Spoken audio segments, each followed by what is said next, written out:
Juste avant de démarrer l'épisode, j'ai un message pour vous.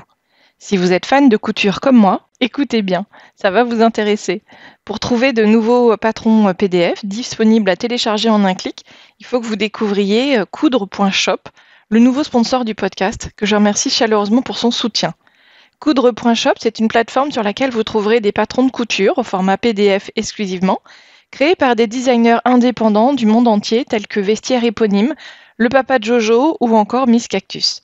Il y a donc évidemment des patrons pour coudre les basiques, pour habiller toute la famille, y compris les bébés et les enfants, mais aussi des patrons pour coudre des tenues plus sophistiquées, avec des combinaisons, des vestes, des robes, etc. J'ai vu d'ailleurs le patron d'un sweat qui s'appelle Nikki, créé par les patronnes, avec un col Claudine trop mignon. Il y a également des patrons pour coudre des accessoires ou des éléments de déco.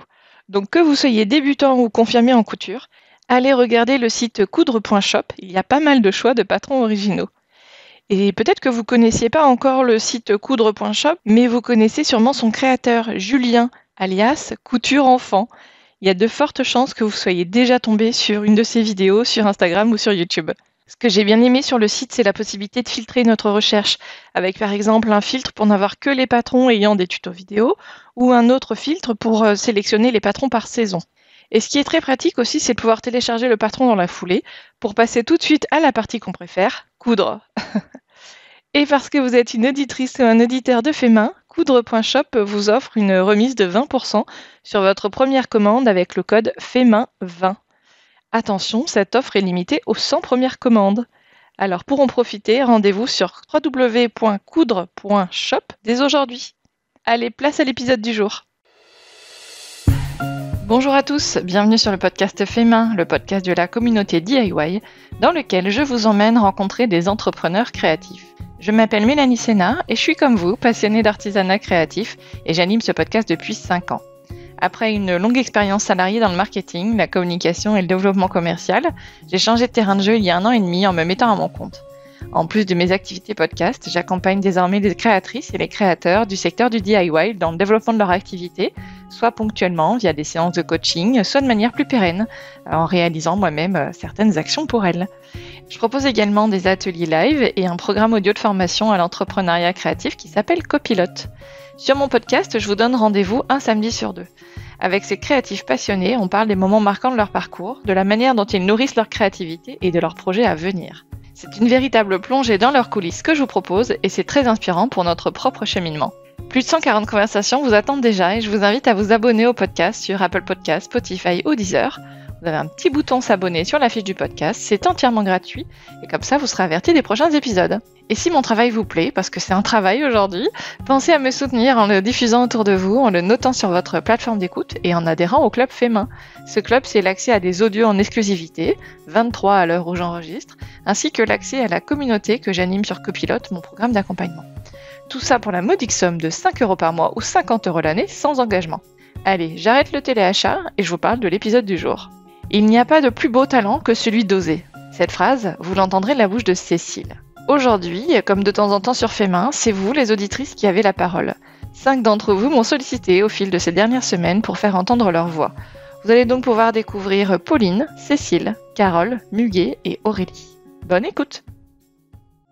On démarre avec Pauline Thibault qui nous fait part de ses réflexions autour du fait de passer, ou non, d'une activité loisir à un statut pro dans sa pratique créative.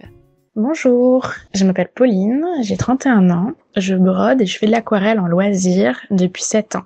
Merci beaucoup Mélanie pour ton podcast et pour les libres antennes que tu proposes. Ça me plaît toujours beaucoup d'écouter les podcasts à la fois, les épisodes et puis aussi les contributions pendant les antennes libres. Mais par contre, à chaque fois, je suis un peu frustrée parce que il y a plein d'artistes pros qui contribuent, mais j'ai jamais entendu quelqu'un qui était en loisir et qui peut-être se posait des questions de passer pro. Alors, je suis un peu frustrée et je me dis bon ben, allez, je suis la première et puis j'espère qu'il y en aura d'autres après. Donc moi, aujourd'hui, j'avais envie de faire une contribution en partageant mes réflexions, mes projets que j'ai en ce moment autour d'une potentielle activité pro, créative. Je fais des motifs végétaux à l'aquarelle et en broderie. À chaque fois, Ce que j'ai envie, c'est de faire une atmosphère qui soit douce et qui pétille, les deux à la fois. Et c'est les émotions qui à travers ça que j'ai envie de transmettre avec mes créations. Et du coup, parfois, j'y associe du texte. Souvent, ça parle de moments éphémères du quotidien que je trouve beaux. Et du coup, ça me permet de renforcer ce que j'ai envie de transmettre à travers les illustrations. Et j'aime bien ça. Et voilà. Et depuis quelques années, je me suis lancée aussi à utiliser Photoshop. C'était un peu la révolution pour moi à la maison parce que jusqu'à présent, je faisais beaucoup de cadeaux. Enfin, tous mes cadeaux de Noël et d'anniversaire étaient des cadeaux faits main, mais ça demande du temps en original et puis voilà, on est quand même un peu limité. Et du coup, là, avec Photoshop et le fait de pouvoir faire des reproductions, des impressions avec une imprimante photo, ben, j'ai pu en offrir beaucoup. Et du coup, de pas forcément le limiter à ma famille, mais aussi de pouvoir en envoyer à pas mal d'amis. Et c'était trop cool. Et du coup, c'est ce que j'ai fait ces dernières années. J'ai eu aussi quelques commandes de proches qui avaient vu ça sur les réseaux. Sauf que, bon ben, là, clairement, la conclusion, c'est que ça me suffit pas de faire que ça. Parce que j'offre des cartes, j'en offre une écrite et plein de vierges pour que les gens en offrent aussi autour d'eux. Mais en fait, moi, j'ai envie de pouvoir en transmettre encore plus, quoi, beaucoup plus largement que juste le réseau de proches et des proches des proches. Et bon, ben, ça se fait que en vendant parce que bah, ça a une valeur et ça a un coût et il faut pouvoir toucher les personnes qui en auraient envie potentiellement de recevoir ces illustrations ou ces broderies. Donc, bon, au début, je me demandais est-ce que ça avait un sens de vouloir faire plus que ce que je fais aujourd'hui et si j'étais pas un peu un but de moi-même à vouloir en vendre de mes créations. Et en posant ça, le fait que vraiment il y avait cette envie de pouvoir transmettre les émotions qu'il y a à travers et de façon large, ben je me suis dit que il y avait quelque chose derrière, quoi, que c'était pas juste que je voulais vendre mes trucs, mais que, enfin voilà, qu'il y avait vraiment un besoin au fond pour moi. Et du coup avec ça, je me suis dit mais merde, enfin c'est fou, qu'est-ce qui m'arrive? Et je me suis dit, ah, mais c'est drôle, c'est de l'ambition, en fait. Je suis juste ambitieuse. Je savais pas que ça pouvait m'arriver. Enfin, peut-être que ça m'est déjà arrivé pour d'autres thématiques, mais bon, là, en tout cas, ça m'est un peu tombé dessus comme ça. Et voilà, je me suis dit, bon, bah, ok, dans ce cas, c'est possible, en fait. C'est juste, j'ai envie de faire quelque chose qui, pour l'instant, me paraît pas accessible, mais d'autres réussissent, et donc, bah, je dois bien pouvoir aussi. Il faut prendre le temps, c'est tout. Donc, voilà, aujourd'hui, je me pose la question, sérieusement, de pouvoir un jour développer cette activité de façon pro.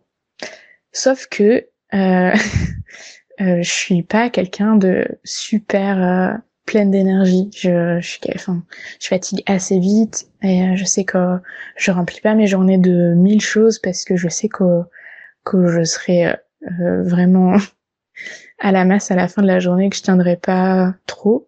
Donc bon, clairement, je sais que c'est un gros frein pour moi aujourd'hui.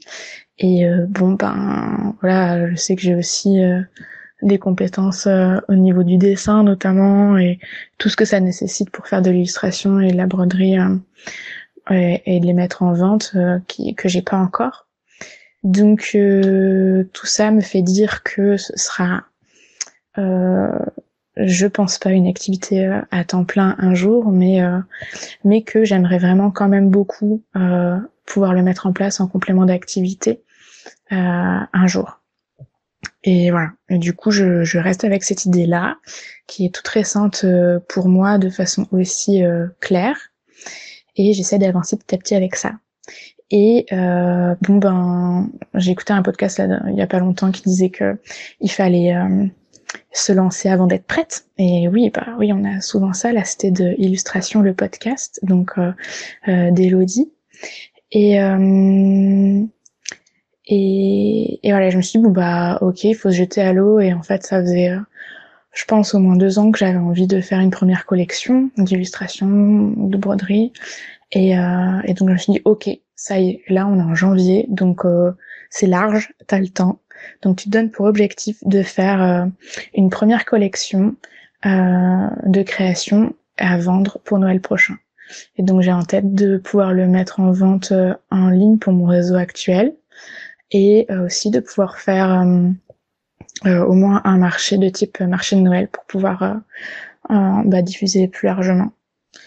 Et voilà, j'en suis toute contente. C'était pas facile pour moi de prendre cette décision et d'oser. Ça m'a beaucoup émue quand je l'ai dit les premières fois à mes proches. Et maintenant, je suis en plein dedans, en pleine réflexion pour savoir qu'est-ce que je vais bien faire pour que ça rende quelque chose, que j'en sois contente, même si évidemment je sais que ce sera pas 100% parfait, etc. Mais je sais de faire au mieux. Et voilà, c'était ça que je voulais partager avec vous. Donc si jamais vous avez envie, à tout hasard, de suivre le cheminement, je publierai sur mon compte Insta, qui est Pauline Thibault avec un X, c'est mon prénom, enfin c'est mon nom quoi. Et on fait simple. Et voilà, merci encore Mélanie pour ces libres antennes et à très vite pour d'autres libres antennes où j'espère pouvoir en entendre d'autres comme moi qui aujourd'hui font un loisir et qui peut-être se posent des questions ou pas du tout, on s'en fiche. Voilà, gros bisous tout le monde, salut. Cécile, alias Des Fleurs en hiver, nous raconte comment elle a osé changer de vie pour passer de prof à paper floriste. Bonjour à tous et à toutes, bonjour Mélanie et merci de me recevoir sur ce podcast. Donc je m'appelle Cécile et je travaille le papier crépon pour réaliser en fait des fleurs en trompe-l'œil. Donc ça fait à peu près 3 ans que je suis paper floriste. Avant j'étais enseignante pendant 10 ans et j'ai voulu du coup il y a 3 ans développer ma créativité un peu en dehors des programmes scolaires. Et donc j'ai découvert cette technique de paper floriste chez une amie qui avait une plante en papier et je me suis fait avoir parce que je pensais qu'elle était réelle et en fait c'était du papier. Et donc de retour chez moi je me suis dit allez je vais essayer de reproduire des fleurs en trompe-l'œil. Et donc j'ai pris du papier crépon et j'ai été observer la flore dans mon jardin, dans les bouquins et j'ai essayé de reproduire un tas de fleurs en essayant d'être le plus proche du réel. Et en fait, ce que je voulais partager aujourd'hui avec vous, c'est que j'avais pas du tout idée initialement d'en faire un métier, que ça m'a beaucoup amusé, mais que j'avais pas projeté une carrière professionnelle en tant que paper floriste. Et puis en fait les gens, mon entourage, mes proches qui étaient autour de moi à ce moment-là m'ont encouragée à en fait développer cette activité en tant qu'activité professionnelle, de proposer mes créations à des magasins d'artisans.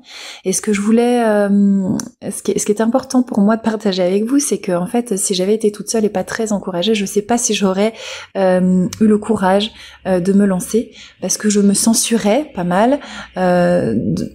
Premièrement parce que j'avais pas de bagage technique, que j'avais pas suivi de formation, j'avais jamais été dans une école d'art ou autre, et que du coup intégrer une boutique d'artisans ou d'artisans d'art, ça me semblait pas forcément accessible.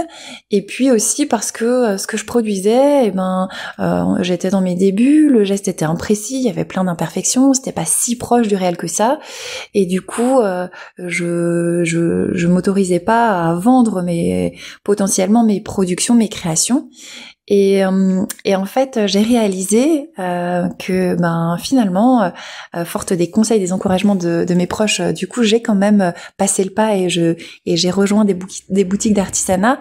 Et j'ai réalisé qu'en fait, les clients qui achetaient mes fleurs, voyaient au-delà des imperfections, voyaient au-delà aussi du geste qui était pas parfait, de la technique pas tout à fait maîtrisée. En fait, les fleurs et mes fleurs leur racontaient une histoire. Et ils voyaient aussi de la poésie et de la beauté au-delà d'une maîtrise qui serait pas parfaite. Et donc je pense que c'est important d'oser. Et donc mon message aujourd'hui, c'est vraiment qu'il n'y a pas de plus beau talent que celui d'oser. Voilà, je vous remercie. Carole Lozupone, et je m'excuse d'avance de ma prononciation qui est sans doute assez approximative. Donc Carole nous explique ce que lui a apporté sa formation en art-thérapie dans son rôle de maman et de psychologue. La création a changé ma vie de maman et ma vie professionnelle aussi. Je pense que j'ai été coupée, déconnectée de mon élan créatif naturel, enfant, sûrement avec l'école et comme beaucoup d'adultes de notre génération. Je suis psychologue et j'accompagne les mamans à éduquer leurs enfants avec bienveillance, c'est-à-dire sans violence, en coupant le rapport de force, etc. Et dans mon parcours, ce que j'ai pu observer à travers de toutes les formations auxquelles j'ai participé, mais aussi moi-même dans ma vie de maman, c'est qu'en fait, éduquer sans violence, c'était pas appliquer des recettes, c'était soi-même aller bien. Et moi, avec mes 2 petites filles, en répondant au maximum à tous leurs besoins, en essayant d'être à l'écoute de leurs émotions, etc., je me suis un petit peu oubliée, un petit peu sacrifiée et j'ai fini épuisée. J'étais heureuse, ça me nourrissait, mais clairement, j'étais fatiguée. J'ai commencé à avoir envie de créer. Je sais pas, je pensais à de la poterie, je pensais à de la peinture, ça m'est venu comme ça. Et je cuisinais de plus en plus malgré la fatigue. Je pense que mon inconscient m'a poussée à aller chercher quelque chose qui allait me sauver, en fait. Je me suis inscrite à des ateliers de peinture, des ateliers de poterie, pardon. Et je peignais beaucoup à la maison. Et j'ai adoré ça, j'ai vraiment adoré ça. Comme j'étais avec mes enfants tout le temps, elles venaient avec moi, en fait. J'ai fait de la danse, elles venaient avec moi, je faisais de la poterie, elles venaient avec moi. Et ce que j'ai pu observer, c'est qu'en fait, ça améliorait considérablement mon bien-être et en parallèle leur bien-être et qu'en plus, ça faisait du bien à notre relation. C'est là que je me suis dit, mais c'est fou. C'est incroyable à quel point le fait de se reconnecter à la créativité pure, parce qu'on peut tous être créatifs s'il n'y a pas que la peinture, on est bien d'accord, ou la poterie, on peut être créatif dans son travail, etc. Mais en fait, moi, c'était surtout de réutiliser les mains, d'arrêter d'être dans le mental et de prendre plaisir, de faire de la cuisine créative, etc. Et de partager ça avec mes enfants, clairement, ça m'a fait aller de mieux en mieux. En fait, c'était des échappatoires pour moi, des moments où en fait, enfin, j'étais plus centrée uniquement sur leurs besoins, mais où je commençais à accueillir aussi les miens. Et en plus, c'était en parallèle, ça faisait du bien à tout le monde dans la famille. Et bref, j'ai commencé à creuser le sujet, je me suis formée à l'art-thérapie, non pas pour être art-thérapeute, mais pour pouvoir l'intégrer, moi, dans l'accompagnement des mamans, pour pouvoir leur donner toutes ces astuces-là, ce quotidien qu'on peut vivre avec nos enfants beaucoup plus heureux, beaucoup plus de douceur. Moi, j'ai toujours voulu casser le rapport de force et ça, c'est un outil vraiment supplémentaire parce que on vient aussi, nous, se réparer à travers tout ce qu'on va fabriquer, à travers tout ce qu'on va créer.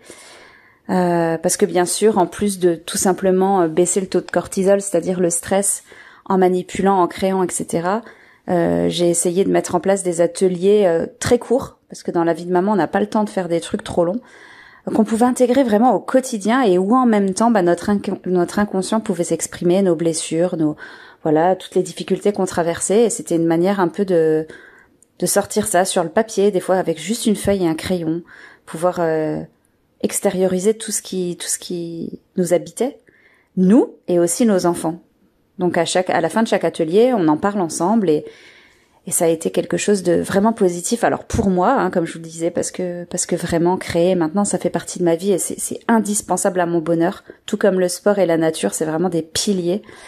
J'en ai plein d'autres, mais vraiment, c'est ce qui me nourrit. Et j'ai vu aussi mes enfants au quotidien, grâce à ça, être encore plus créatives. Elles étaient très créatives parce que je pense que j'ai essayé de préserver ça un maximum. Mais là, de leur donner un accès quasi quotidien à tout ça, c'est magique, je le vois. Elles peuvent s'exprimer tous les jours, exprimer leurs émotions. Comme je dis toujours, modeler un petit avion quand papy et mamie repartent chez eux et que le manque commence déjà à s'installer. Enfin bref, tout peut être exprimé à travers l'art. Et voilà. Et je voulais partager ça avec vous parce que c'est un outil vraiment précieux dans nos maternités parfois un peu difficile à porter quand on veut donner le meilleur de nous-mêmes, et dans cette société où il faut aussi travailler, il faut aussi tenir la maison, il faut aussi en fait on s'impose énormément d'exigences, et moi ce que j'ai envie c'est d'alléger le quotidien des femmes et de les faire se reconnecter à un bonheur ensemble avec nos enfants. Muguet, des Facteurs Plumes, nous parle de sa rencontre avec le crochet et comment elle a développé des peluches de soutien émotionnel. Bonjour à toutes et à tous. Tout d'abord, un grand merci à Mélanie de faire ce podcast très intéressant et de me donner l'opportunité de m'exprimer. Je m'appelle Muguet et j'ai créé les Facteurs Plumes. Les Facteurs Plumes, c'est une compagnie qui a comme objectif de proposer du bien-être à un maximum de personnes. Dans un petit moment, je vais vous parler de ce que j'ai déjà fait et de ce que je souhaiterais faire. Mais tout d'abord, je veux partager avec vous l'histoire des Facteurs Plumes, c'est-à-dire comment j'en suis venue là. C'était il y a maintenant 2 ans, j'ai fini ma thèse en neurosciences. C'était vraiment mon rêve de travailler dans la science et j'y consacrais vraiment tout. Une fois cette thèse est finie, j'ai décidé de faire une pause. Sauf qu'en faisant cette pause, je me suis retrouvée un peu dans le vide total, car depuis des années, pour la première fois, j'avais beaucoup de temps libre et je ne savais pas quoi en faire. À ce moment-là, avec ma meilleure amie, on a découvert des boîtes pour faire des peluches en crochet. Vous les avez probablement déjà vus, ils vous fournissent tout le matériel et le texte qui explique comment faire la peluche. Je suis tombée tout de suite amoureuse de cette idée et j'ai appris le crochet grâce à ma meilleure amie. J'ai tellement apprécié ça, particulièrement le fait de travailler avec mes mains et de créer un objet, que j'ai pensé à en faire mon activité principale. J'ai donc décidé de créer les Facteurs Plumes avec au départ la création et la confection de peluches en crochet. Puis je me suis rendu compte d'une conviction essentielle pour moi. Nous méritons tous une bonne qualité de vie. J'entends par là avoir une bonne santé physique et psychique. Notamment, je pense que nous avons tous le droit de sentir des sentiments positifs. Je souhaitais donc que cette pensée soit une partie intégrante de ma nouvelle activité. C'est pour ça que j'ai commencé à réfléchir à la manière dont mes peluches peuvent renforcer et pérenniser les sentiments positifs des gens. En même temps, ma passion pour la science a refait surface. En revoyant mes connaissances scientifiques liées au fonctionnement du cerveau, j'ai trouvé la réponse à ma question précédente concernant la manière de renforcer ou pérenniser des sentiments positifs. C'est-à-dire que notre cerveau a besoin d'un rappel pour ne pas oublier des bons moments qui provoquent des sentiments positifs chez nous. Ce rappel peut permettre de garder les moments positifs actifs pendant plus longtemps, voire leur permettre d'être stockés dans la mémoire à long terme. Les peluches de soutien émotionnel des Facteurs Plumes, telles qu'elles sont aujourd'hui, autrement dit, des peluches conçues dans le but de rappeler et de renforcer des bons souvenirs ou sentiments positifs, sont donc nées. Ces peluches matérialisent ce rappel grâce à l'expression de son visage, ses accessoires, sa couleur et son message personnalisé. Je vais donner un exemple pour mieux expliquer. Une de nos peluches représente la sérénité. Il a donc un visage zen, un tapis de yoga. Vous pouvez choisir pour lui une couleur que vous associez à la sérénité et il sera accompagné d'un message personnalisé en lien avec la sérénité. Voilà un peu pour l'histoire des Facteurs Plumes. Là, je veux faire une petite parenthèse pour préciser que ce concept n'a pas de valeur médicale ou psychiatrique. De même manière, dans mon cas, le terme de peluche de soutien émotionnel représente uniquement le concept que je viens de vous expliquer. Actuellement, dans l'optique de proposer du bien-être au maximum de personnes, j'ai élargi mon offre. J'ai suivi une formation en art thérapeutique et en parallèle de proposer des peluches de soutien émotionnel, je développe des ateliers d'art thérapeutique. Le prochain va avoir lieu dans un café à Versailles qui s'appelle Murmure. Pour finir, j'essaye des astuces et des produits de bien-être et je les partage sur mon compte Instagram. Et pour le futur, je souhaiterais continuer bien sûr de développer ce côté peluche de soutien émotionnel, mais aussi augmenter le nombre d'ateliers que je fais. Par exemple, je souhaiterais également faire des ateliers dans les entreprises, dans les associations, les maisons de retraite. Puis j'aimerais creuser les sujets de bien-être avec des gens qui travaillent dans des différentes branches de ce domaine via un podcast. Enfin, je veux absolument nourrir mon côté scientifique. Donc choisir et expliquer des articles scientifiques qui parlent du fonctionnement du cerveau et des phénomènes psychologiques. Pour conclure, je veux dire que les facteurs plumes est vraiment mon voyage et la combinaison de mes passions et de mes valeurs. Je ne sais pas ce que le futur va m'apporter, mais je suis très contente d'avoir l'opportunité de vivre ce voyage et je souhaite le partager avec le plus grand nombre. Merci de m'avoir écouté. Et Aurélie nous invite à découvrir sa chaîne YouTube autour du crochet. Crochet et vous. Bonjour à vous, auditeurs et auditrices du podcast Fémin. Je suis très contente d'être de l'autre côté du micro cette fois-ci et de ne pas vous parler depuis mon propre podcast Crochet et vous. Un grand merci à toi Mélanie qui m'a proposé de participer à cet épisode dont j'adore le concept. Alors l'idée et la raison pour laquelle je suis ici, c'est de vous parler en quelques mots du podcast que je propose qui est principalement dédié aux crocheteuses et aux tricoteuses. L'idée est d'inviter à chaque épisode une nouvelle créatrice. Donc j'ai déjà reçu pas mal de monde comme Crochet Maniaque, Le Crochet de Plume, Babaoul, Annette Pétavie, tous ces noms qui parlent certainement aux crocheteuses passionnées. J'oubliais Crochetamaille aussi qui est assez connue dans le monde du crochet. L'idée de ce podcast crochet est de vous permettre de découvrir différents univers de crocheteuses, de créateurs, de créatrices, de vous inspirer, de vous informer sur l'actualité du crochet. Il y a de nombreuses rubriques différentes comme le crochet rétro où l'on découvre ensemble des magazines des années 60, 70, parfois même des années 30. Il y a également une rubrique crochet rigolo qui vous permet de découvrir des créations auxquelles vous n'auriez pas pensé comme des dessus de lunettes de toilette au crochet et qui sont souvent très techniques. Il y a d'autres rubriques qui n'ont rien à voir avec le crochet mais qui vous permettent de vous évader comme la rubrique cinéma avec les derniers films sortis que j'ai pu aller voir ou bien la rubrique évasion avec les visites sympas à découvrir en France. Donc voilà un petit peu l'idée. Il y a beaucoup d'échanges, beaucoup de dialogues. Je suis à votre écoute et voilà, l'idée c'est d'écouter ce podcast tout en crochetant, bien sûr, pour les crocheteuses, mais c'est aussi possible de le regarder en faisant toute autre création. Cela vous permet de vous accompagner dans votre monde créatif et de vous faire un petit peu de bien. J'espère très sincèrement vous retrouver sur ma chaîne, donc qui est le crochet d'Aurélie, et je vous souhaite une bonne continuation. Encore merci Mélanie pour ce temps de parole dans ton podcast, et j'espère à très vite. Merci à toutes les 5 d'avoir osé. Je vous invite à aller découvrir leur compte Instagram et à échanger avec elles. Je vous mets tous les liens directs dans les notes de cet épisode.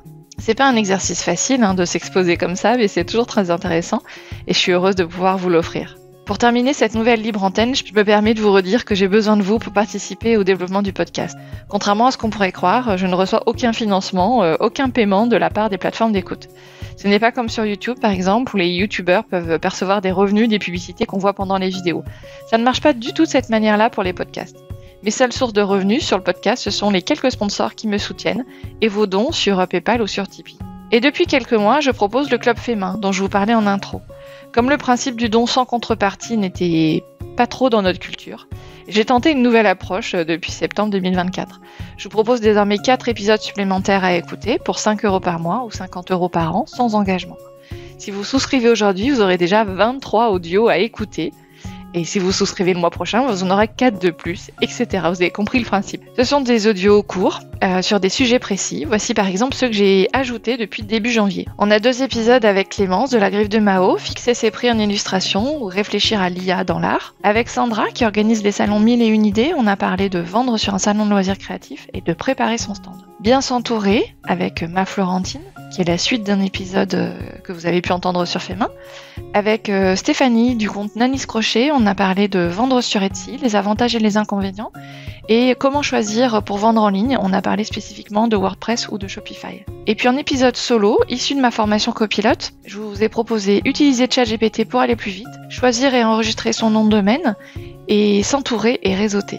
tous ces audios spécifiques pour le Club Fémin, ça représente déjà 4h40 de bonus à écouter. Les sujets, donc vous l'avez vu, sont variés. Certains sont la suite des épisodes avec des invités et d'autres sont des partages d'expériences d'experts ou de créatrices que je connais et que je voulais mettre en avant. Donc je compte sur votre soutien, c'est vraiment très important.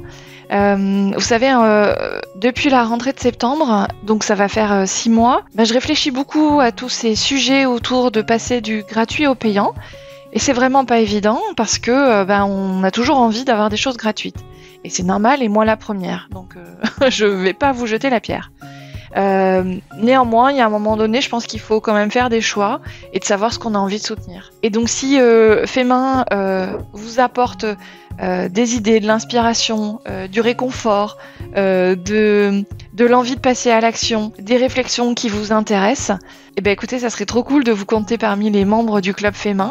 Et vous aurez aussi accès à ma communauté sur directement ma plateforme de formation. Donc c'est un endroit, c'est un peu comme une safe place, un petit cocon où on est entre nous pour parler de sujets qui nous intéressent et voilà, entre pairs. Donc j'espère pouvoir compter sur votre soutien.